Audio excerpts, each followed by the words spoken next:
ஒத்த செருப்பு ஹிந்தியில் பண்ணதுக்கப்புறம் என்னுடைய பழைய படங்களை இப்போ தோண்டி தேடி கண்டுபிடிச்சி அந்த படத்தெல்லாம் இப்போ ஹிந்தியில் பண்ணலாமான்னு பேச்சு வரும்போது அதில் வித்தகன் முதல் இடத்துல இருக்குது. ஏன்னா இப்போ நம்ம வந்து ஹிந்தியில் இருக்கிற ஆக்ஷன் ஹீரோவை வச்சு பண்ணணும்னா டெஃபினட்டாக அந்த மாதிரியான ஒரு வித்தகன் மாதிரி ஒரு படத்தை இப்போ நான் பண்ணேன். வித்தகனே ரீமேக் பண்ணால் நல்லாயிருக்கும் அப்படின்னு இப்போ ஒரு எதிர்பார்ப்புக்குள்ளார ஒரு படமாக வித்தகன் இருக்குது. மேபி அடுத்த வருஷத்தில் அதில் இன்னும் கொஞ்சம் நான் எங்கே தவறு பண்ணணும் அந்த தவறை சரி பண்ணி மேபி அந்த அப்படி ஒரு ஆக்ஷன் ஹீரோவாக என்னை அக்செப்ட் பண்ணிக்கலையோ அதுவும் எனக்கு தெரியாது. ஸோ அதனால் அது எல்லாத்தையும் சரி பண்ணி அது ஹிந்தியில் வந்து வித்தகனை வந்து வேறு விதமான ஏதாவது ஒரு பேரோட வரலாம். இப்போது வித்தகன் சரியாக போகலைன்னு சொன்னீங்க, அதுக்கு சரியாக விளம்பரம் பண்ணலன்னு சொல்கிறீங்க.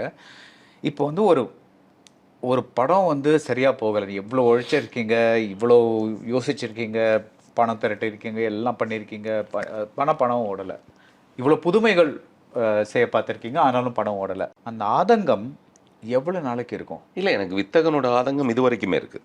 இப்போ வரைக்கும் நம்ம பேசிகிட்டு இருக்க வரைக்கும் இருக்குது. மண்டையில் வந்து நிறைய பிரான்ச்சஸ் இருக்குது.